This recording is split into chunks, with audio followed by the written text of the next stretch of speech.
Hello बेटों, कैसे हो आप लोग? बढ़िया। तो आज बेटा हम आपके सामने हैं एक टॉपिक जिसकी वीडियो मैंने पहले भी आपको अपने चैनल पे अपलोड करके दे दी है, जिसका नाम है मैट्रिसेस। ये क्लास 12th के मैथ्स में है, चैप्टर 3 है एनसीईआरटी से। और अब आप सोचोगे, कहोगे सर आपने ये 3 पार्ट क्यों बनाया है? तो मैं सबसे पहले इसके आंसर देता हूँ। बेटा 3 पार्ट इसलिए बनाया क्योंकि मैंने देखा कि एक एक पार्ट में ऐसे ऐसे पॉइंट्स को कवर किए जाएँ ताकि एक पार्ट के साथ आप बहुत सारे पॉइंट्स को एकदम क्लियर कर लो, ताकि आपको उसके ऊपर डाउट कोई ना बचे। ठीक है, इसलिए बेटा मैंने इसको 3 पार्ट बनाया, जिसमें फर्स्ट पार्ट और सेकेंड पार्ट सीबीएसई के सिलेबस में इस साल इंक्लूडेड है, आप देख सकते हो उसके अंदर। और बेटा मैं थर्ड पार्ट जानबूझ के इसलिए बनाया, उसको सेकंड में इसलिए नहीं कवर किया ताकि थर्ड पार्ट इस साल सिलेबस में नहीं है। तो फिर आप उसको देखोगे, देख के कंफ्यूज हो जाओगे कि आखिर ये क्या हो रहा है हमारे संग, कौन सी घटना हो रही घट रही है।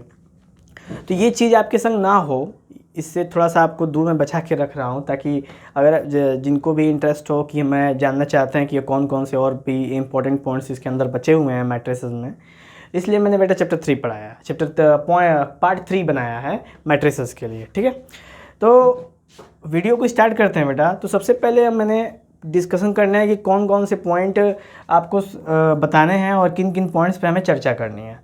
तो सबसे पहले मैं पॉइंट होगा इन्वर्स ऑफ अ मैट्रिक्स, क्योंकि आपने मैट्रिक्स पढ़ रहे हो तो उसके बारे में जानना है कि इन्वर्स ऑफ अ मैट्रिक्स क्या होती है, इसके बारे में हम जानेंगे बेटा।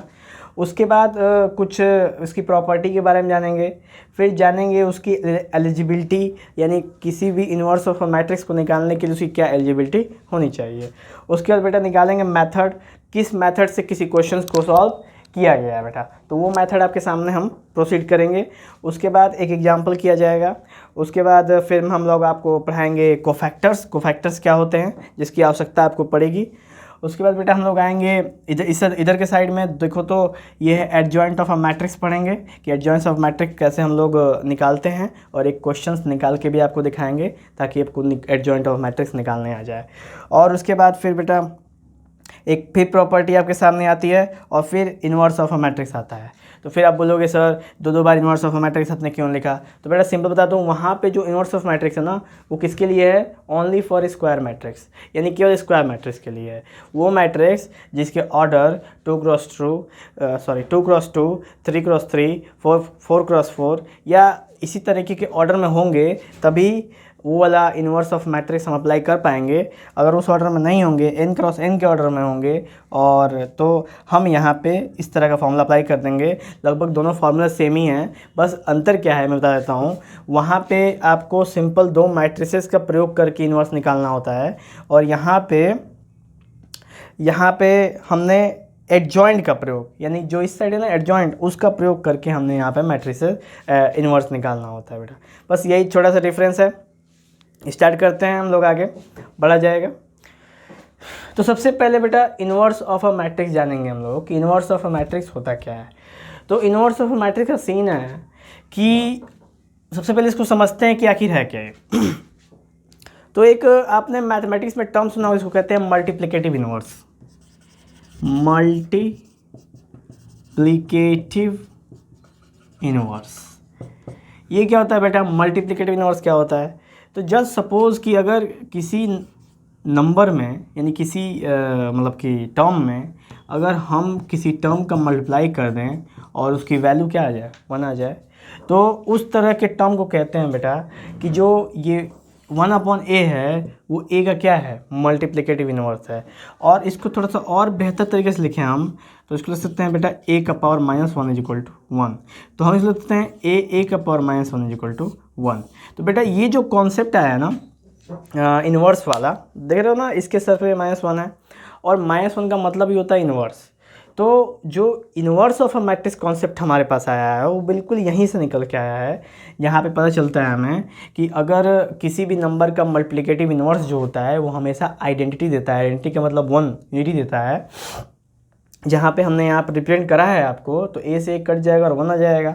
सेम केस यहाँ पे हो जाएगा, क्योंकि यहाँ पे आप देखोगे कि ये होगा +1, ये होगा -1, यहाँ पे भी कॉन्सेप्ट आ जाएगा 1। तो हर केस में आपके सामने 1 ही आ रहा है। तो इन्वर्स ऑफ अ मैट्रिक्स अगर हम समझाने की कोशिश करें तो क्या है, it is totally based on the multiplicative inverse. Multiplicative inverse पे टोटली बेस्ड है बेटा। ये कैसे, तो आप सामने यहाँ पे देख रहे हैं, अगर कोई नंबर ए है उसमें अगर हम 1/a का मल्टीप्लाई कर दें तो हमको 1 मिल जाता है। तो अगर आपसे पूछे कि वो कौन सा नंबर है जिस नंबर में किसी और नंबर का मल्टीप्लाई, नहीं ऐसा नहीं, अगर पूछे कि मान लो कोई एक नंबर है 5, इस नंबर में कितने का हम मल्टीप्लाई कर दें कि 1 आ जाए, कितने मल्टीप्लाई कर दें सोचिए। तो 5 में अगर हम 1/5 का मल्टीप्लाई कर दें तो हमको 1 आ जाए। ठीक बेटा, तो ये जो 1/5 है ये क्या है, तो 1/5 को ना अपॉन से जब ऊपर ले जाओगे एक्सपोनेंट के सिस्टम से, तो ऊपर ले जाओगे तो इसमें कितना आ जाएगा, ये आ जाएगा एक्सपोनेंट सिस्टम से आ जाएगा आपका 5 का पावर -1। तो आपके सामने आ गया 5 × 5 का पावर 1 × 5 का पावर -1 = 1, क्योंकि दोनों को सॉल्व करोगे बेटा तो कितना आ जाएगा, 1 ही आएगा। सॉल्व कर देख लेते हैं। मान लो a का पावर 1 है, यहाँ पे +1 है, एक पावर -1 है, बेस सेम है ना, तो पावर क्या हो जाते हैं, ऐड हो जाते हैं, तो +1 -1। अब ये कितना हो जाएगा बेटा, a का पावर 0, और a का पावर 0 की वैल्यू कितनी होती है, 1। तो इस तरीके से भी आप समझ सकते हैं कि आखिर इन्वर्स ऑफ अ मैट्रिक्स का आता क्या है। तो जैसा कॉन्सेप्ट हमने मल्टीप्लिकेटिव इन्वर्स में लगाया है वैसा ही concept inverse of a matrix में लगाता है। जैसे कहता है कि अगर a इन्वर्स = 1 है तो a इन्वर्स a भी क्या होगा, 1 होगा।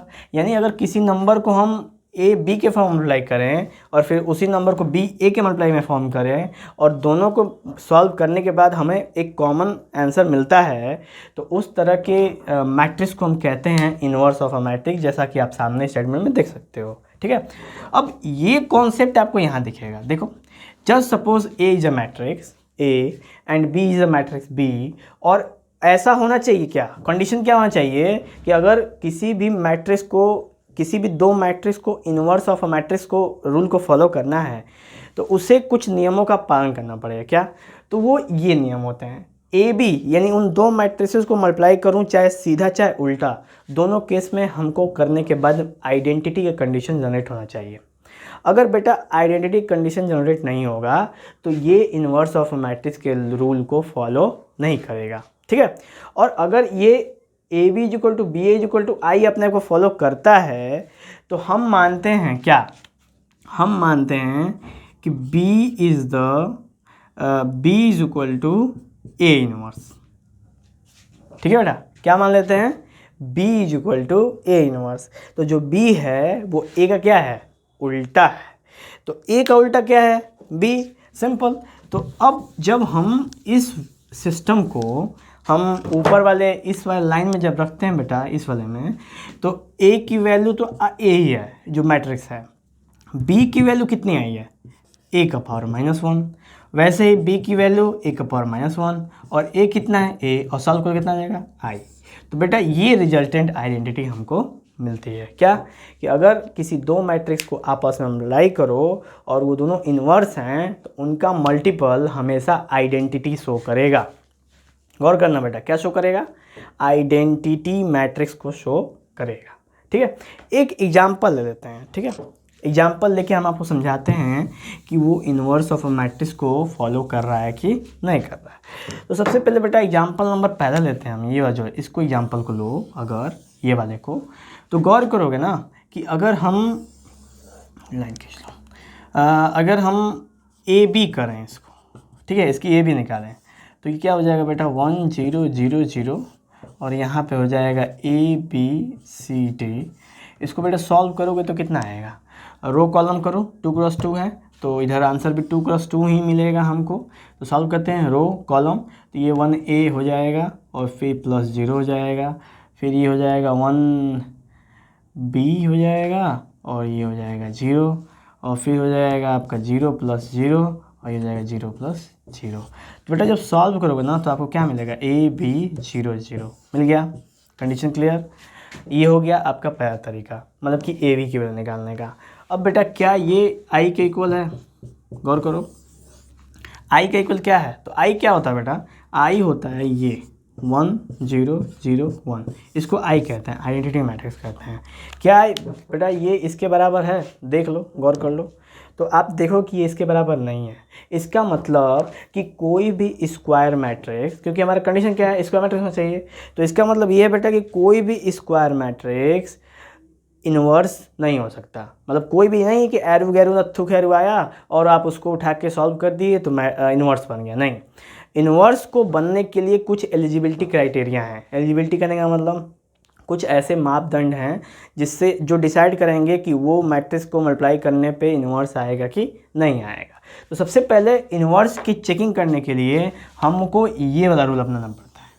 अगर कोई भी सिस्टम, कोई भी मतलब कि दो मैट्रिक्स को मल्टीप्लाई करने पे आइडेंटिटी मैट्रिक्स आ जाता है, आइडेंटिटी मैट्रिक्स आ जाता है, चाहे सीधा से करो चाहे उल्टा से करो, दोनों केस में अगर आता है तो इसका मतलब कि जो दूसरा वाला मैट्रिक्स है वो पहले वाले के इन्वर्स है, या फिर जो पहला वाला मैट्रिक्स है वो दूसरे के इन्वर्स है। दोनों एक दूसरे क्या हैं, इन्वर्स आप कह सकते हो, बिल्कुल प्रूफ के साथ।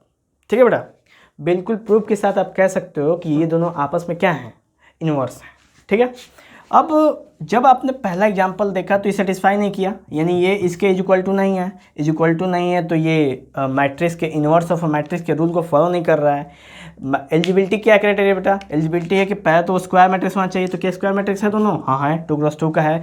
दूसरा A B is equal to B is equal to आना चाहिए, A B is equal to B is equal to I है, नहीं है, क्यों, क्योंकि ए बी की वैल्यू ही आई के बराबर नहीं आई है, तो बी ए की वैल्यू भी आई के बराबर आके क्या कर लेगी, क्योंकि दोनों की वैल्यू बराबर आनी ही चाहिए। अगर दोनों की वैल्यू में से कोई भी ऐसा है जो एक बराबर आ रहा है दूसरा बराबर नहीं आ रहा है, तो भी उसमें का इन्वर्स एग्जिस्ट नहीं करेगा। ठीक है बेटा, इसको आप हमेशा दिमाग में रखेंगे। तो ये आ गया सबसे पहला कंडीशन। अब बेटा हम दूसरे पे भी चेक कर लेते हैं, दूसरा एग्जाम्पल हमारे सामने है। तो इसका हमने अगर ए बी निकालोगे ना तो क्या बनेगा, 3 - 2 - 7 5। ठीक है, और इसके साथ दूसरा वाला है बेटा 5 7 2 3। इसको जब सॉल्व करोगे ना तो रो कॉलम करो, रो कॉलम, तो ये हो जाएगा 5 3 = 15, और ये हो जाएगा -14, और फिर आपका हो जाएगा 3 2 = 6, और ये हो जाएगा -3 2 = 6, ये हो जाएगा -35, और ये हो जाएगा +35, और फिर बेटा हो जाएगा -14, और बेटा हो जाएगा ये 5 3 = 15। और बेटा जब सॉल्व करा हमने, सुनो, देखा, अचंभित की बात, 15 14 गया 1 0 0 1 आ गया, और ये किसके बराबर है बेटा, आई के बराबर है, यानी कि ए बी की वैल्यू आइडेंटिटी मैट्रिक्स के बराबर है। ठीक है, इसका मतलब इसने एलिजिबिलिटी का पहला प्रक्रिया पार कर लिया, यानी ए एलिजिबल है। अब अगर a B is equal to इतना आया है तो बी इज इक्वल टू इतना आना चाहिए, तभी हम इसको कह सकते हैं बेटा कि एलिजिबल है, क्योंकि हमारे पास ट्रिपल स्टेप्स प्रोसेस है, एक ये है एक ये है। दोनों स्टेप्स अगर पार नहीं करेगा, वो दोनों स्टेप्स को क्लियर नहीं करेगा, प्रूव नहीं करेगा, तो हम उसको आगे इन्वर्स के लिए नहीं भेज सकते, क्योंकि इन्वर्स एक बेटा पूरा फिनोमेना है, एक समझ लो कि एक मशीन है। ठीक है, जिधर से जब तुम दो मैट्रिक्स डालोगे ना तो उधर से वो उसका इन्वर्स निकलेगा, राहुल गांधी वाला कॉन्सेप्ट, इधर से आलू डालेंगे उधर से सोना निकलेगा। लेकिन यहाँ पे बेटा आलू और सोना की बात नहीं है, यहाँ पे केस क्या है, यहाँ पे केस है बहुत सिंपल कि इधर से दो मैट्रिक्स डालोगे उधर से इन्वर्स ऑफ अ मैट्रिक्स निकलेगा, और इधर से दो मैट्रिक्स कैसे, कौन से दो मैट्रिक्स डालोगे, तो दो मैट्रिक्स हम वो डालेंगे जो अपनी एलिजिबिलिटी को पूरा करे। जस्ट सपोज बेटा कि अगर कोई चिप्स बनाने वाली कंपनी है तो सड़े हुए आलू को थोड़ा ना उसके अंदर चिप्स बनाने के लिए डालेंगे सब, क्यों, क्योंकि उनकी एलिजिबिलिटी क्या है, वो कैसे आलू को लेते हैं, तो उनके पास एक मापदंड है, एक तरीका है जिसको उन्होंने सेट किया है कि जो आलू इस तरीके को फॉलो करेंगे हम उन्हीं आलू से इस चिप्स का फॉर्मेशन करेंगे। तो बिल्कुल यही सेम चीज़ है बेटा यहाँ पे भी, कि अगर इन्वर्स ऑफ अ मैट्रिक्स निकालना है हमको, तो अगर जो दो मैट्रिक्स एलिजिबिलिटी को पार करेंगे उन्हीं को हम आगे उसके अंदर इन्वर्स निकालने के लिए भेजेंगे। अगर वो दोनों पार नहीं करेंगे तो इन्वर्स निकालने के लिए घंटा भेजेंगे, मतलब नहीं भेजेंगे। ठीक है बेटा, समझ में आया हमको, अरे हमको तो समझ में आया, आपको समझ में आया, वो इम्पोर्टेंट है। चलो, तो A B is equal to आ गया हमारे सामने पहला केस। अब इसी के साथ अगर हम बी ए भी चेक कर लें तो आपको तसल्ली मिल जाएगी कि हाँ ये कंफर्म ऐसा है कि नहीं है। चेक कर लेते हो, 5 2 7 3, और चेक कर लो 3 -2 -7 5। बेटा आप भी बैकग्राउंड में चेक करते रहो, कॉपी कलम चलाते रहो, एकदम आप इंटेलिजेंट हो जाओगे एकदम। आप तो है ही हो इससे भी इंटेलिजेंट, ठीक है। हाँ लेकिन आप चेक करते रहो। नेक्स्ट क्या है बेटा, इसको जब सॉल्व करेंगे, मीन ख़त्म हो गया क्या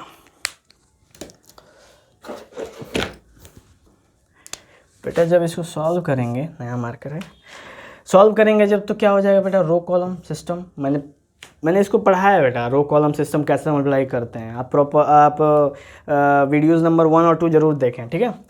तो 5 3 जा कितना हो जाएगा बेटा, 15 हो जाएगा, और ये हो जाएगा 7 2 जा 14। उसी तरह से उधर जाओगे तो हो जाएगा 5 2 जा 10, और ये हो जाएगा 5 2 जा 10, ये हो जाएगा 17 के 21 और 17 के 21, और हो जाएगा 7 2 जा 14, और हो जाएगा 5 3 जा 15। बेटा सॉल्व करोगे तो क्या मिलेगा हमको, मिलेगा 1 0 0 1। वाह बेटा ये भी आ गया आई के बराबर। यानी कि ये जो मैंने दूसरा फॉर्मूला लिया ना बेटा, दूसरा वाला, ये वाला फॉर्मूला, ये जो दूसरा फॉर्मूला लिया है मैं दूसरा 2 मैट्रिक्स लिए हैं, दोनों 2x2 के मैट्रिक्स हैं, यानी स्क्वायर मैट्रिक्स है। पहला एलिजिबिलिटी क्लियर कि दोनों स्क्वायर हैं, और दोनों के दोनों इस सिस्टम को फॉलो कर रहे हैं। A B is equal to B A is equal to I कर रहे हैं कि नहीं कर रहे हैं बेटा, दोनों सिस्टम को फॉलो कर रहे हैं। A B is equal to B A is equal to I, और जब दोनों को आप देख सकते हो जब फॉलो कर रहे हैं, इसका मतलब हम इन्वर्स के मशीन में उसको अंदर प्रोसीड कर सकते हैं, ठीक है बेटा। तो सबसे पहले हमने जाना इन्वर्स ऑफ अ मैट्रिक्स में कैसे हम इसको इवॉल्व करें, कैसे हमने इसको जानना है कि कैसे हम इसको मतलब कि किस तरह के मैट्रिसेस को हम आगे प्रोसीड करने के लिए भेज सकते हैं। तो दिमाग में नोट करें बेटा, बस 2 तरह के मैट्रिक्स, पहला मैट्रिक्स स्क्वायर होना चाहिए, दूसरा A B is equal to B A is equal to I सिद्ध होना चाहिए, यानी प्रूव होना चाहिए। दोनों हो गए तो आप इस इन्वर्स के लिए आगे भेज सकते हो, प्रोसीड कर सकते हो, ठीक है। अगर नहीं हुए तो वो इन्वर्स, उस मैट्रिक्स का इन्वर्स हम निकाल नहीं सकते, ठीक है। दिमाग में नोट कर लो। चलो नोट्स बताते चलना बेटा इसका। नेक्स्ट अब हम जानेंगे मैथड्स कैसे हैं। तो मैं इसको मिटा दूँ तो मैथड बताऊँ आपको, ठीक है, मिटा देता हूँ बेटा। मैथड्स में हम लोग यहाँ पे डिराइव साथ में कर लेंगे, मैथड के साथ ही डिराइव भी कर लेंगे। कैसे हमने निकालना है, क्या इन्वर्स कैसे निकालें, ठीक है, इन्वर्स कैसे निकालना है, ये भी मैथड हम इसके साथ ही डिराइव कर लेंगे। तो लेट कर लो कोई ए मैट्रिक्स है, ए बी सी डी, और कोई बी मैट्रिक्स है एक्स वाई जेड डब्ल्यू, ठीक है बेटा, ये दोनों मैट्रिक्स है। अब क्या बोल रहा है, ये दोनों का मैंने इन्वर्स निकालना है, कब निकालना है, ये हम ऐसा लेट करते हैं कि ये इस वाले प्रोसीड को आगे बढ़ते हुए निकलता है, ठीक है। क्योंकि स्क्वायर मैट्रिक्स तो हमको ऊपर से ही दिख रहा है, उसके लिए ज़्यादा मेहनत तो करना नहीं है, और ये वाला भी मानते हैं कि ये वाला प्रोसीजर को ये फॉलो कर रहा है। तो स्टार्ट करें बेटा। तो सबसे पहले जो बनेगा हमारा, हम निकालते हैं इसका ए बी, निकाल दो बेटा। ए बी कितना होगा, तो ए बी की वैल्यू हो जाएगी आपकी, सॉल्व करेंगे हम, मल्टीप्लाई करेंगे, तो मैट्रिसेस का मल्टीपल तरीके से, रो कॉलम। तो बेटा हो जाएगा, ये हो जाएगा ए एक्स प्लस हो जाएगा ये बी जेड, दूसरा हो जाएगा ए वाई प्लस हो जाएगा बी डब्ल्यू, तीसरा हो जाएगा बेटा ये सी एक्स, और ये हो जाएगा बेटा डी जेड, और चौथा हो जाएगा सी वाई, और ये हो जाएगा बेटा डी डब्ल्यू। ये मिल गया हमें, ए बी मिल गया हमको। अब ये बेटा ए बी किसके बराबर है, गौर करो, ये ए बी आइडेंटिटी मैट्रिक्स के बराबर है। तो आइडेंटिटी मैट्रिक्स है कितना, तो आइडेंटिटी मैट्रिक्स बेटा है आई, और आई की वैल्यू कितनी है, ठीक है, आई की वैल्यू है 1 0 0 1, ठीक है बेटा, आई की वैल्यू है 1 0 0 1। और जब बेटा हम इसको सॉल्व करते हैं, ठीक है, इसको जब हम इक्वेट करेंगे तो कैसे करेंगे, ये भी बताया गया है, equating the matrices a x plus b z, यानी पहला वाला पहले से, दूसरा दूसरे से, तीसरा तीसरे से, और चौथा चौथे से। तो ये वैल्यू हो जाएगी 1, दूसरा में हो जाएगा बेटा ए वाई प्लस बी डब्ल्यू इज इक्वल टू 0, तीसरा c x plus d z is equal to 0, और चौथा हो जाएगा बेटा सी वाई प्लस डी डब्ल्यू इज इक्वल टू 1, ठीक है। ये कॉन्सेप्ट निकल गया बेटा। अब हमने यहाँ से x, y, z और w सेपरेट करने हैं, करते हैं सेपरेट बेटा। तो जब आप इसको लीनियर इक्वेशन सॉल्व करोगे, ठीक है, मैं सोच रहा कि इसे आप ही सेपरेट करो, ठीक है, इसको आप 1 मिनट के लिए इसको पॉज करो, ठीक है, और इसको फिर सेपरेट करो, ठीक है बेटा। तब तक हम पानी पी लेते हैं। और इस लीनियर इक्वेशन से बेटा सॉल्व होगा, बहुत ज़्यादा खतरनाक नहीं है, लीनियर इक्वेशन आप तो जानते हैं।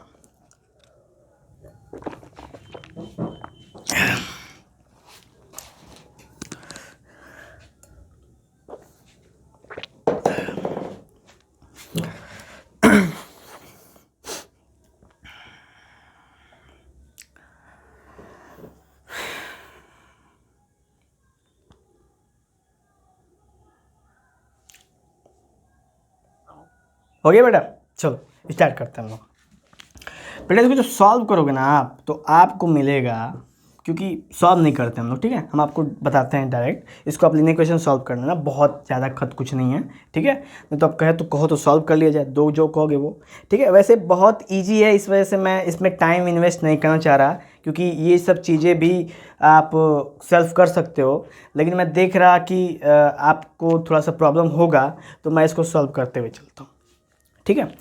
तो बेटा इस वाले केस में आ जाएगा आपका, जैसे ये वाला लीनियर इक्वेशन है ax plus b z equal to 1, और ये है ay प्लस बी डब्ल्यू इज इक्वल टू 0, ये है cx plus d z equal to 0, और ये है cy प्लस डी डब्ल्यू इज इक्वल टू 1।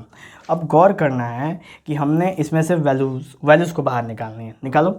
तो थोड़ा सा ये लेंदी होने वाला है बेटा प्रोसेस, ठीक है, इसलिए घबराइएगा नहीं, ठीक है। इसीलिए मैं कह रहा था कि इसको आप सॉल्व भी कर सकते हैं, पर मैं सॉल्व कर देता हूँ उसको। ये हो जाएगा बेटा ax plus b z is equal to 1, तो ये हो जाएगा बेटा ax is equal to 1 minus b z, ठीक है, क्योंकि बी जेड और कहीं नहीं है, ठीक है, और ax भी और कहीं नहीं है, ठीक है।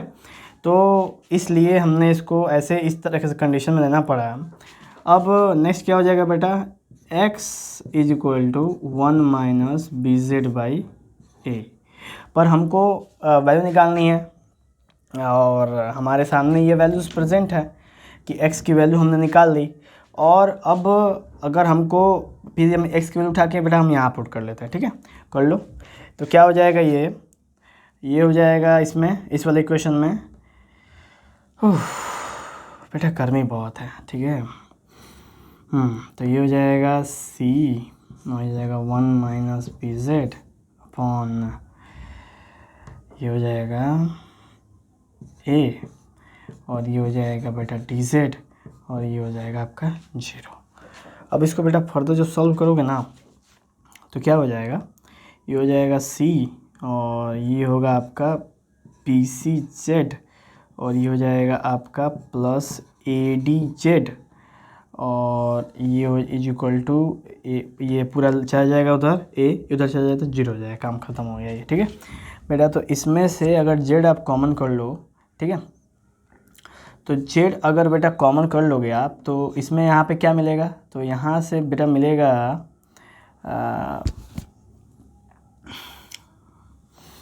खाली z कॉमन करना है बेटा, माइनस प्लस नहीं, ठीक है। तो हम यहाँ पे अंदर माइनस छोड़ देते हैं, तो यहाँ से बचेगा बेटा माइनस बी सी, और ये हो जाएगा प्लस ए डी, और इसके संग माइनस भी बेटा संग में कॉमन कर लेते हैं, ठीक है, दिक्कत नहीं होगा अंदर। तो यहाँ पे हो जाएगा माइनस, और इज इक्वल टू हो जाएगा 0, ठीक है, और इसके आगे है ये सी।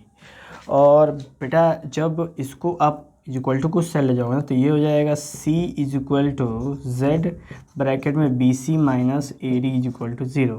तो बेटा z इज इक्वल टू हो जाएगा c upon b c minus a d, ठीक है बेटा। तो ये आ गया हमारे पास z की वैल्यू।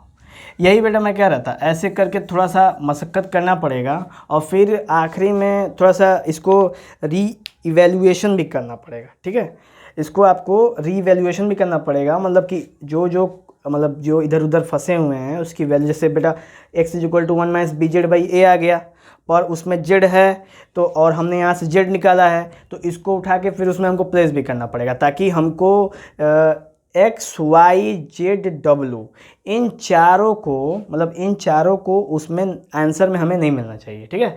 तो ऐसे करके थोड़ा सा लेंदी प्रोसेस जाएगा, मैंने 2 टेक करके सॉल्व कर दिया, ठीक है बेटा।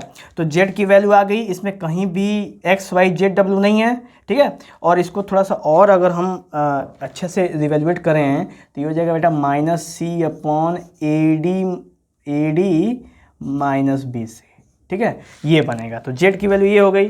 अब इसको उठा के बेटा जब यहाँ पे रख दोगे ना इसमें, तो एक्स की वैल्यू निकल जाएगी। रख दो, निकाल देता हूँ बेटा मैं आपके लिए, ठीक है, इतना तो कर ही सकता हूँ मैं आपके लिए।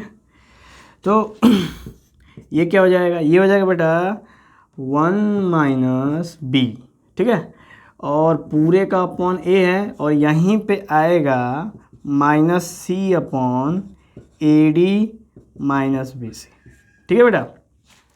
अब उस वाले को सॉल्व करेंगे जब हम, ठीक है, सॉल्व करेंगे तो हमें मिल जाएगा ये 1 मतलब कि ये हो जाएगा, इसको सॉल्व कर तो a d minus b c minus plus b c upon a d minus b c upon a होगा बेटा, तो इसको हम साइड में ए कर देते हैं। अब देखो बेटा बी सी से बी सी क्या हो जाएगा, कट जाएगा, और ए से ए क्या हो जाएगा, कट जाएगा। तो बेटा हमारे पास आया x is equal to d upon a d minus b c, ठीक है बेटा।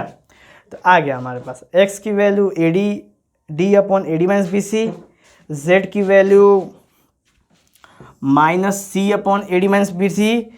वैसे ही सेम आएगा y के लिए, और वैसे ही आएगा बेटा w के लिए। तो जो y की वैल्यू है वो हो जाएगी minus b upon a d minus b c, और बेटा w के लिए हो जाएगा a upon a d minus b c, ठीक है बेटा। तो हमारे पास x z y w इन चारों के आ गया। अब इन चारों की जब वैल्यू आ गई तो हम इन चारों की वैल्यू उठा के बेटा कैसे प्लेस करेंगे, बी में, क्योंकि ये हमने किसकी वैल्यू निकाली है, ये हमने निकाली है एक्स वाई जेड डब्ल्यू की, और इसको हम प्लेस कर देंगे बी में। कर दिया जाए, चलो। तो समझ में आया बेटा। इसको थोड़ा सा मैंने कहा ना लीनियर इक्वेशन सॉल्व करना पड़ेगा आपको, लीनियर इक्वेशन करोगे तो मज़ा देगा। थोड़ा सा लेंदी होता है लीनियर इक्वेशन, कुछ अल्फ़ाबेटिकल का, लेकिन होने पे करने पे हो जाता है, बस कैलकुलेशन आपकी गड़बड़ नहीं होनी चाहिए, ठीक है बेटा। चलो, ओ बिठा दिया ना मैंने, सब बेकार कर दिया। कितना था बेटा, डी था ना, d upon a d minus b c था, ये माइनस बी था, ये था a upon a d minus b c था, डब्ल्यू इज इक्वल टू, और यहाँ पे था बेटा minus c upon a d minus b c था, ये वाई इज इक्वल टू, नहीं जेड इज इक्वल टू, ये हो गया, 4 हो गया। अब ये एक्स की वैल्यू है बेटा, एक्स की वैल्यू। अब इसको उठा के इसमें प्रूव करो, तो b इज इक्वल टू आ गई बेटा आपके सामने, क्या आ गई, b इज इक्वल टू आ गई, इसको प्लेस कर देंगे, ठीक है, प्लेस कर दो क्या तो आ जाएगा आपका, इसको थोड़ा बड़ा करो क्योंकि थोड़ा समय लगेगा, d upon a d minus b c x की जगह पे, उसके बाद y के जगह पे minus b upon a d minus b c, उसके बाद z के जगह पे minus c upon a d minus b c, और उसके बाद w की value a upon a d minus b c. तो बेटा ये चारों आ गया, और इसको हम हटा देते हैं, ठीक है, क्योंकि जगह की कमी पड़ेगी हमें। तो एक चीज़ गौर करो बेटा, 1 upon a d minus b c चारों में कॉमन है, चारों में कॉमन है तो बाहर निकाल दो, क्या हो जाएगा बेटा, ये हो जाएगा 1 upon a d minus b c, और अंदर बच जाएगा d minus b minus c और ए, ठीक है बेटा, ये आ गया। और ये जो आप देख रहे हो, ठीक है, ये जो देख रहे हो d minus b minus c a, ठीक है, ये कॉन्सेप्ट है। और अगर a d minus b c equal to 0 हो जाए ना, तो ये कभी भी इन्वर्स नहीं देगा, ठीक है। अगर a d minus b c equal 0 हो जाए तो बी कभी भी इसका इन्वर्स नहीं कहलाएगा, इसलिए यहाँ से आपको आता है बी इन्वर्स, ठीक है। अब देखो बेटा एक चीज़ गौर करो, a d minus b c है क्या, देखो a d minus b c है क्या, a d minus b c यानी a d minus b c है determinant of a mod a. गौर करना बेटा, a d minus b c क्या है, डिटर्मिनेंट ऑफ मॉड ए। तो ये क्या होता है, मतलब कि आपके जो बी का इन्वर्स निकाला आपने, यानी कि जब इसका इन्वर्स निकाला ए का, तो आपको ये मिल गया और साथ में आपको बी मिल गया। तो ये आपकी वैल्यू आई आपके सामने, b is equal to 1 a d minus b c is into ये हो गया आपका d minus b minus c a. और बेटा ये आ गया आपका फॉर्मूला। किसका फॉर्मूला आ गया बेटा, ये आ गया आपका फॉर्मूला किसके लिए, आ गया आपके b के लिए फॉर्मूला। और b किसके बराबर है, तो बेटा b बराबर है a इन्वर्स के। ठीक है बेटा, b किसके बराबर है, a के इन्वर्स के बराबर है, क्योंकि b a का उल्टा ही तो है। तो यहाँ से हो जाएगा बेटा b हटा देंगे यहाँ पे और यहाँ लिखते हैं हम a इन्वर्स। तो ये है बेटा हमारा resultant inverse of a matrix. ठीक है, तो ऐसे करके हमने इन्वर्स ऑफ अ मैट्रिक्स का फॉर्मूला डिराइव कर लिया। ये है हमारे पास फॉर्मूला और इस पे रख के वैल्यू हमारी आएगी। ठीक है, कोई दिक्कत बेटा। अब इसको सॉल्व करना चाहिए हम लोगों को, क्योंकि अब हम लोग एक न्यूमेरिकल करेंगे और उसके बाद हम लोग कोफैक्टर्स की स्टार्टिंग करेंगे। ठीक है, तो इसको नोट कर लिया बेटा, समझ में आया, कोई दिक्कत हो तो बताना। ठीक है, देख लिया जाएगा। बेटा कैलकुलेशन बहुत इम्पोर्टेंट है, कैलकुलेशन आएगा ना आप कुछ भी कर सकते हो, ये चीज़ तो है। तो बेटा एक एग्जाम्पल है, a इज इक्वल टू 1 2 3 -1 और यहाँ पे आपको a इन्वर्स निकालना है। फॉर्मूला मालूम है बेटा आपको।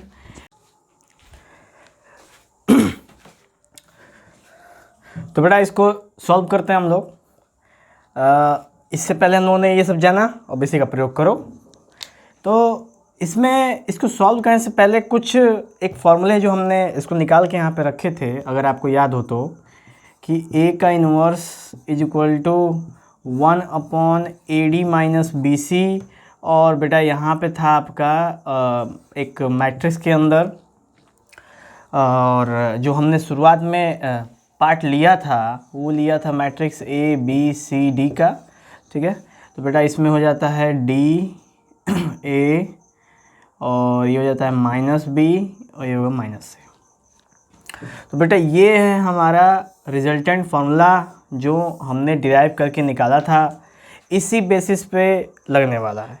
तो थोड़ा सा इसको और हम लोग अगर इवेलुएट करें तो ये समझें कि हमने कहा था कि a d minus b c की वैल्यू बेटा कभी जीरो नहीं होनी चाहिए। अगर जीरो हो गया तो वो इन्वर्स एग्जिस्ट नहीं करेगा। ठीक है, तो वो इन्वर्स एग्जिस्ट नहीं करेगा, इस वजह से हमने यहाँ पे कुछ इसके अंदर देखभाल करेंगे हम लोग कि कुछ व्यवस्था से बनाएंगे कि कैसे पता करें बिना किसी क्वेश्चन को सॉल्व करे हुए कि वो इन्वर्स ऑफ अ मैट्रिक्स निकाल के देगा कि नहीं देगा। तो सबसे पहले बेटा चेक करने के लिए हम मॉड ए करते हैं। Mod a is equal to 0। अगर बेटा ऐसा आ गया तो वो मैट्रिक्स नहीं होगा, मतलब कि उसका इन्वर्स नहीं निकलेगा। इन्वर्स क्या होगा बेटा, नहीं निकलेगा। तो मॉड ए की वैल्यू हमेशा 0 के बराबर नहीं होनी चाहिए। या तो कम हो सके कोई दिक्कत नहीं है, या तो ज़्यादा हो सके कोई दिक्कत नहीं है, पर कभी भी मॉड ए की वैल्यू 0 के बराबर नहीं होनी चाहिए। इसका मतलब बेटा कि जो मैट्रिक्स होना चाहिए वो होना चाहिए नॉन सिंगुलर। क्या होना चाहिए बेटा, नॉन सिंगुलर मैट्रिक्स होना, क्योंकि इससे पहले वाले पार्ट में हमने बताया है कि सिंगुलर मैट्रिक्स और नॉन सिंगुलर मैट्रिक्स क्या होते हैं। बेटा जो मैट्रिक्स का मॉड ए 0 आ जाए तो उसको सिंगुलर मैट्रिक्स कहते हैं, और जिन मैट्रिक्स का मॉड ए 0 ना आए उसको कहते हैं नॉन सिंगुलर मैट्रिक्स। तो चेक कर लेते हैं बेटा मॉड ए। तो मॉड ए यानी डिटरमिनेंट ऑफ ए, तो मॉड ए जब आप करोगे तो ये हो जाएगा आपका -1 और ये हो जाएगा आपका -6, और इसको बेटा सॉल्व करोगे तो आंसर कितना आ जाएगा, -7।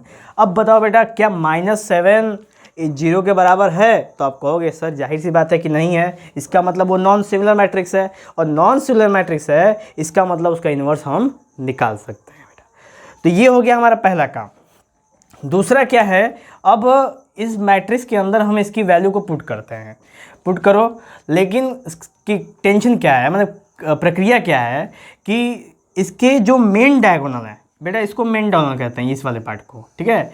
जब जो मेन डायगोनल है उसको हमको इंटरचेंज करना होता है, यानी जो मैट्रिक्स में हमने लिया है उसके मेन डायगोनल को आप इंटरचेंज कर दो, ठीक है। और जो आपके ये हेल्पिंग डायगोनल हैं उसमें आप साइन चेंज कर दो, ठीक है। उनका साइन चेंज कर दो और मेन डायगोनल को क्या कहते हो आप इंटरचेंज कर दो। बहुत अच्छा सा राइमिंग बन गया बेटा कि मेन डायगोनल इंटरचेंज कर दो और उनके अपोजिट डायगोनल के साइन को चेंज कर दो, तो आपको ये चीज़ मिल जाएगा। समझ में नहीं आया तो इसको समझाते हैं मैंने कि अभी हमारे पास जब हम ए इनवर्स निकालेंगे बेटा तो ये हो जाएगा a inverse is equal to, और ये 1/, समथिंग कितना है तो -7 है, लिख सकते हैं बेटा -1/7। अब इधर कितना आया है, इधर आएगा, देखो बेटा ये मेन डायगोनल है, इसको इंटरचेंज कर दो तो ऊपर क्या हो जाएगा -1, और ये 1 कहाँ चला जाएगा नीचे। और ये जो डायगोनल है ना अपोजिट डायगोनल, मेन डायगोनल ये है, अपोजिट डायगोनल ये है, तो अपोजिट डायगोनल में केवल सिंबल चेंज कर दो आप, तो ये हो जाएगा -3 और ये हो जाएगा आपका -2। तो जो रिजल्टेंट हमारा आंसर आया वो आपके सामने है। तो ये है बेटा आपका इनवर्स, ठीक है बेटा। समझ में आया कि इनवर्स क्या है। तो ये हो गया आपकी कंडीशन इनवर्स का। नेक्स्ट अगर हम बात करें बेटा तो देखते हैं, इसमें मैं आपको बता दूं ना बेटा कि वो प्रॉपर्टी में बता देता हूं आपको कि वो 3 कौन सी प्रॉपर्टी हैं जिनसे आपको बिना टेंशन लिए आप इनवर्स निकाल सकते हो, ठीक है। ये समझ में आया बेटा, तो चलो लिख लेते हैं। सबसे पहला केस बेटा, इसको नोट कर लेना कैसे इनवर्स निकालेंगे, कंडीशन बता देना। सबसे पहला केस मॉड ए, ठीक है, इज इक्वल टू 0 नहीं होना चाहिए, ये है एलिजिबिलिटी इसकी, ठीक है बेटा, ये एलिजिबिलिटी है। एलिजिबिलिटी हम टेस्ट करेंगे सबसे पहले, तो मॉड ए की वैल्यू 0 नहीं होनी चाहिए तो एलिजिबल हो जाएगा। दूसरा केस मैट्रिक्स का जो मेन डायगोनल है उसको आप इंटरचेंज कर दो उसके एलिमेंट को, और जो अल्टरनेटिव डायगोनल है यानी अल्टर डायगोनल है उसके साइन चेंज कर दो, ठीक है बेटा, ये बहुत ज़रूरी है। और जब ये हो जाएगा तो फिर तीसरा केस में बेटा फर्स्ट वाले से सेकेंड वाले को क्या कर देंगे हम लोग, मतलब कि वही सेकेंड वाले से फर्स्ट वाले को हम कर देंगे बेटा डिवाइड। तो ये कॉन्सेप्ट क्या बनेगा बेटा, ये बनेगा ए इनवर्स आई हो जाएगा 1/mod a, और अंदर हो जाएगा बेटा d -b -c a। तो देखो बेटा ये ऊपर वाला फॉर्मूला बन के आ गया। तो यही कॉन्सेप्ट मैं आपको समझाना चाह रहा था बेटा, बस यही जो मेन चीज़ है हमारा कॉन्सेप्ट, मैं आपको यही समझाने की कोशिश कर रहा था कि कैसे हम इन्वर्स निकालें। तो बेटा इधर के साइड में हमने इन्वर्स ऑफ अ मैट्रिक्स को कर दिया है समाप्त, और उसी का थोड़ा सा पार्ट इधर बचा हुआ है, इधर वाला inverse of n cross n matrix adjoint एक करके बेटा। तो जब एडजॉइंट की बात करेंगे तब हम इसको बता देंगे, ठीक है। अब इसको नोट कर लिया हो बेटा, तो आगे बढ़ा जाए हम लोग। आप न्यूमेरिकल करना, कोई दिक्कत हो तो बताना। और ये बेटा 3 प्रोसेस ना ये जो 3 कंडीशन इसको फॉलो करना, फॉलो करोगे कोई आपको रोक नहीं सकता क्वेश्चन को सॉल्व करने के लिए, ठीक है। चलो इसको हटा देते हैं। अगर इसको हटा दें तो बेटा अब आता है हमारा नंबर आता है कोफैक्टर्स का, ठीक है। कोफैक्टर्स क्या होते हैं, तो कोफैक्टर्स बेटा मैट्रिसेस के पार्ट हैं। जैसे इसी को थोड़ा सा आगे हम ऊपर करते हैं यहाँ पे, तो हेडिंग है हमारा कोफैक्टर्स, ठीक है। तो कोफैक्टर्स में मैट्रिसेस करते क्या हैं, तो लेट कर लो बेटा एक मैट्रिसेस 3 क्रॉस 3 का A11, A12, A13, A21, A22, A23, A31, A32, A33। ठीक है बेटा, हमने एक मैट्रिक्स ले लिया और इसमें बोलता है ना बेटा, एक कॉन्सेप्ट जो है वो है AI जो J है, ठीक है, जैसा सिमेट्रिक और स्क्यू सिमेट्रिक में था। AIJ है वो कैपिटल AIJ के क्या होगा, बराबर होगा। ठीक है, कैपिटल AIJ है वो कैपिटल AIJ के बराबर। जो ये वाला AIJ है ना वो है आपका मैट्रिक्स के एलिमेंट, और जो ये वाला AIJ है वो है आपका कोफैक्टर। तो निकालेंगे कैसे बेटा, तो निकालेंगे उसको -1 का power I plus J into determinant का A। बहुत सिंपल सा फॉर्मूला है बेटा, बहुत सिंपल सा, ठीक है, ज़्यादा कुछ खतरनाक नहीं है, एक सिंपलिस्टिक फॉर्मूला है। मैं आपको एक तो क्वेश्चन करके मैं एक तो आपको निकाल के दिखाऊंगा ना, तो आपको समझ में आ जाएगा बहुत ईजी से। निकालते हैं बेटा, थोड़ा सर्दी जुकाम है बेटा, ठीक है।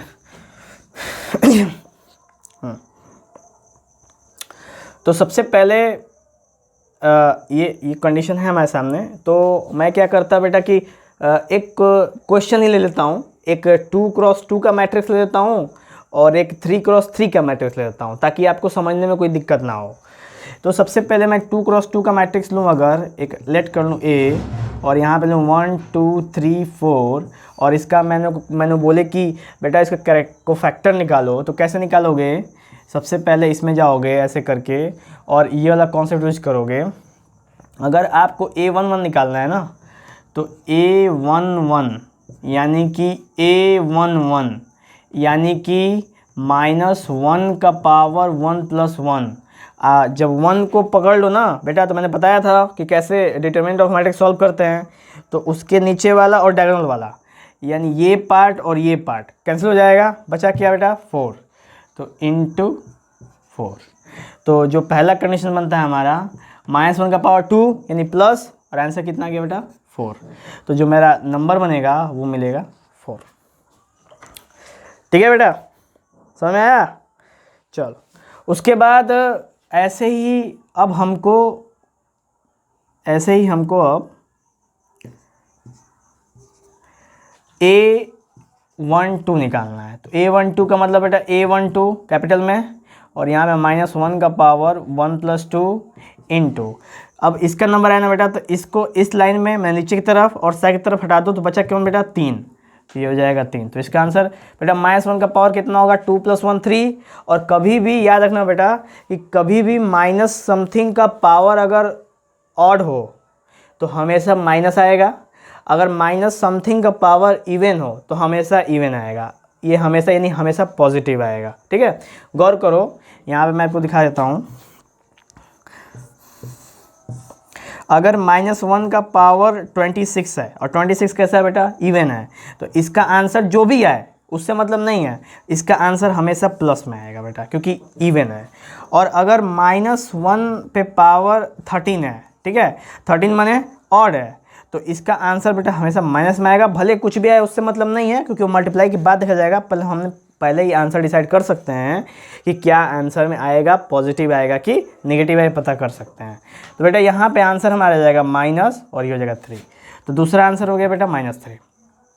को फैक्टर निकाल रहे हैं, उसके बाद हो जाएगा A21, तो ये हो जाएगा A21 और ये हो जाएगा बेटा -1 का पावर 2 + 1 और इंटू, जब हम इसकी बात किए तो इसको हटा दिए, इसको बचा कितना बेटा 2 × 2 कर दिए, तो आंसर आ गया बेटा -2। तो यहाँ पे हो जाएगा -2। और उसके बाद बेटा अंत में अगर हम निकालें A22, तो ये हो जाएगा A22 और जाएगा -1 का पावर 4 और बेटा ये हो जाएगा आपका 1, तो इसका आंसर आएगा +1। तो ये हो गया बेटा 1। देख लिया बेटा, समझ में आ गया कोफैक्टर निकालना, कोई दिक्कत बोलो। कोफैक्टर निकालना बेटा बहुत आसान है, ठीक है, कोई दिक्कत नहीं होती है इसमें। इसका एक शॉर्टकट तरीका बता देता हूँ बेटा मैं आपको, मज़ा आएगा। अगर कोई भी मैट्रिक्स बेटा 2x2 का हो और आपको बोले उसका कोफैक्टर निकालने के लिए, तो दिमाग में एक चीज़ हमेशा याद रखना बेटा, करना क्या है, दिमाग में नोट करना, गांठ बांध लो बेटा क्या करना। अगर 2x2 का होगा तभी, सबसे पहले आपके पास जो ओरिजिनल मैट्रिक्स है उसके जो मेन डायगोनल है उसको आप इंटरचेंज कर दो, कर दिया, और जो अल्टरनेटिव डायगोनल हैं उनको भी आप इंटरचेंज कर दो पर सिंबल चेंज कर दो। तो ये हो जाएगा बेटा अल्टरनेट का 3 बजे चला गया -3 और ये 2 हो जाएगा तब -2। देखो आ गया सिंपल। तो इसके लिए भी बेटा एक रूल बन गया क्या कि मेन डायगोनल को हम इंटरचेंज करेंगे, ठीक है, सिंपल, और अपोजिट डायगोनल को भी इंटरचेंज करेंगे पर विद द सिंबल्स, ठीक है।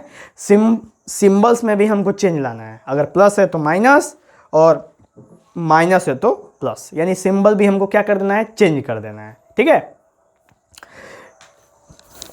ये हो गया बेटा। चलिए आगे देखते हैं हम लोग।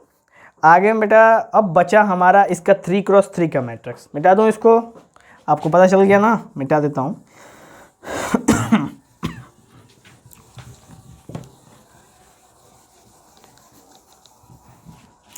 अब बेटा 3x3 का मैट्रिक्स का क्या सीन है, तो देखो एक क्वेश्चन वहाँ पे लिया जा चुका है, मैं उसी से लेके आपको समझा देता हूँ, उसी को सॉल्व कर देता हूँ, ठीक है बेटा। इसको मिटा दूँ, जगह बहुत कम है, और बेटा मैं यहाँ तक भी मिटा दे रहा हूँ, ठीक है, यहाँ से ऊपर तक का हो गया है हमारा, तो मैं इसको भी मिटा देता हूँ ताकि हमें स्पेस ज़्यादा मिलेगा ना, तो कैलकुलेशन करने में आसानी होगी। चलो अब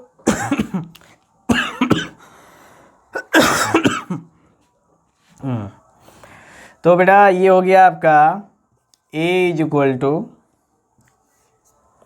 1 2 4 5 7 8 9 10 12।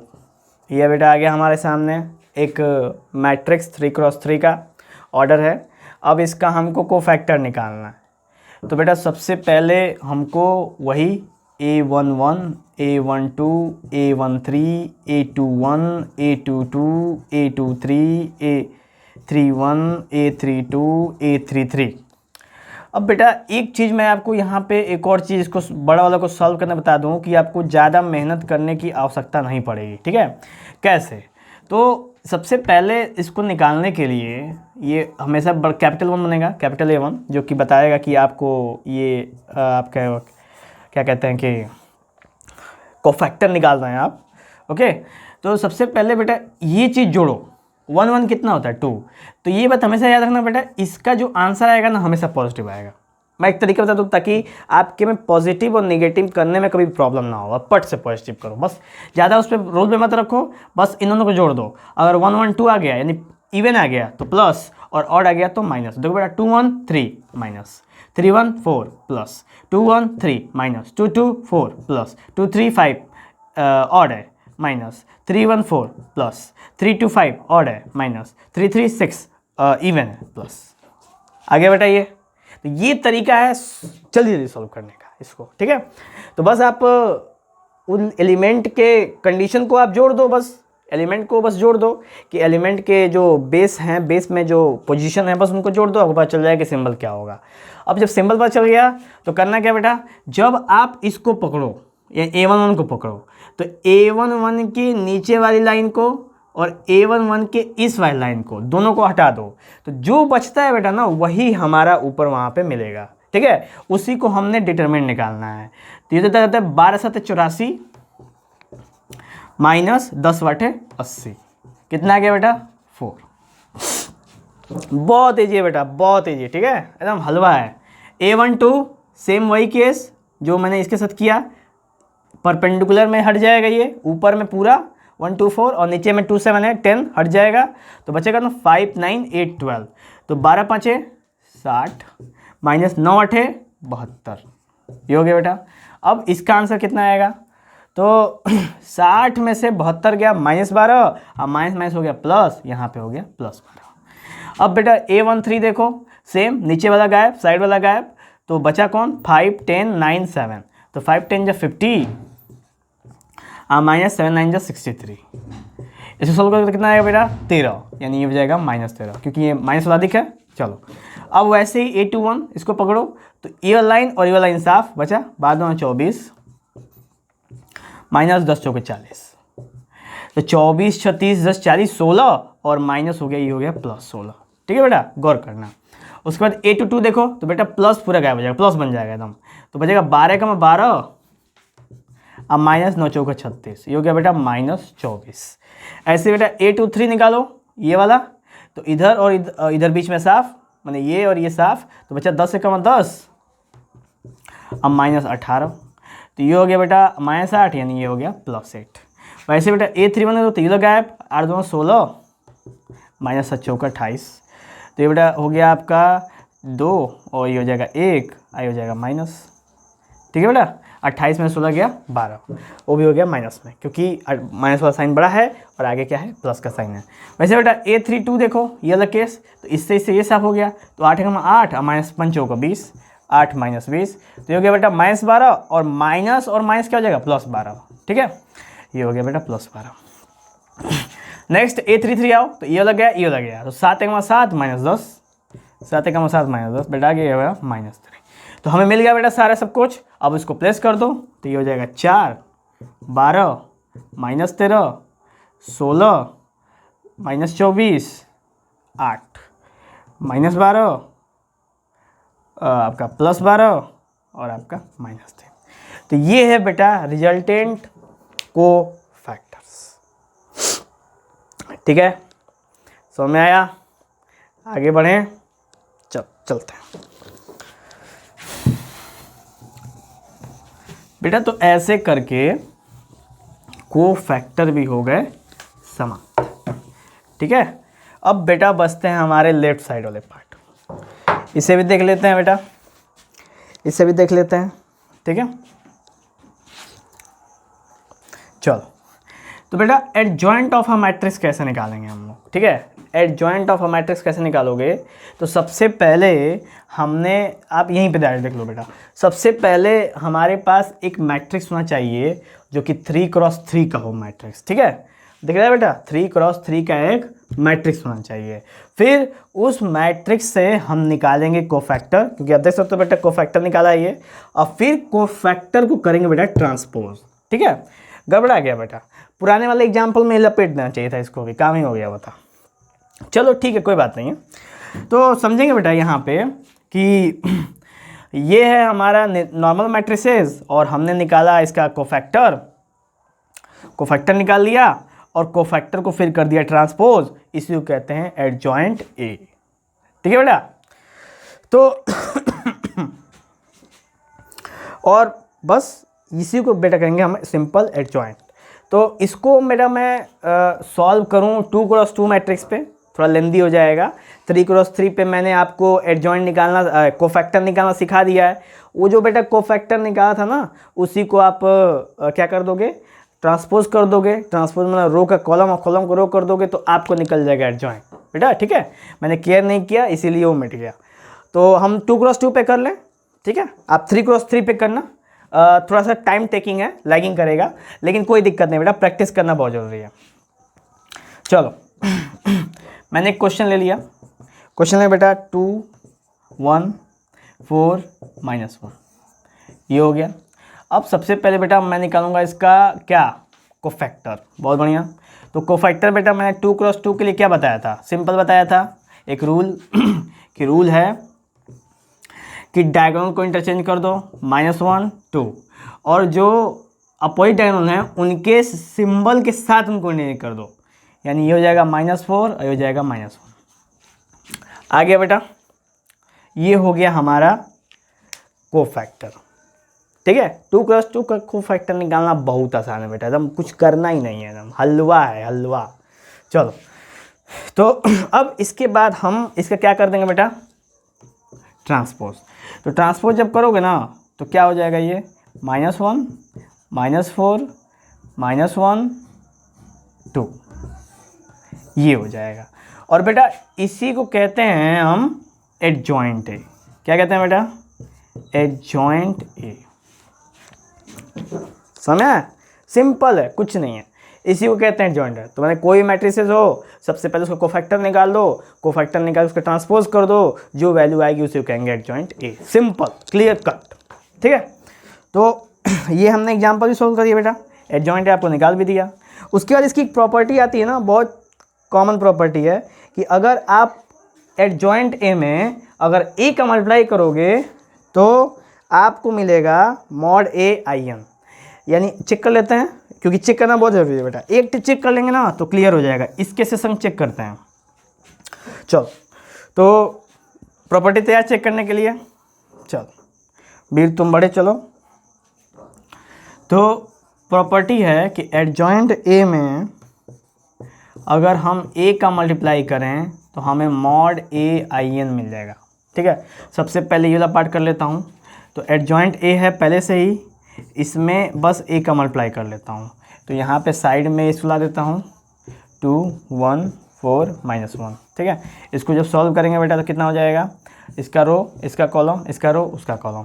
तो देख लो -2 हो जाएगा और ये हो जाएगा बेटा -4, और वैसे ही हो जाएगा बेटा -1, ये हो जाएगा +1, और वैसे हो जाएगा बेटा -8 और ये हो जाएगा +8, और उसके बाद हो जाएगा बेटा ये -4 और ये हो जाएगा बेटा -2। ठीक है, सॉल्व करोगे तो क्या आ जाएगा बेटा, सॉल्व करोगे तो हो जाएगा 4 2 6, यानी हो जाएगा बेटा -6, ये हो जाएगा 0, ये हो जाएगा 0 और ये हो जाएगा -6। ठीक है बेटा, ये आ गया हमारा एडजॉइंट ए इंटू ए। एक साइड क्लियर हो गया। अब मैं दूसरी साइड अगर दिखा दूँ कि वही है तो गर्दा मचा दिया जाएगा ना हम लोग, वैसे भी लोग गर्दा करते ही हैं। चलो मॉड ए निकाल दो बेटा, इसका डिटर्मिनेंट क्या हो जाएगा, ये हो जाएगा 2 माइनस में -2 -4, तो ये हो जाएगा बेटा -6।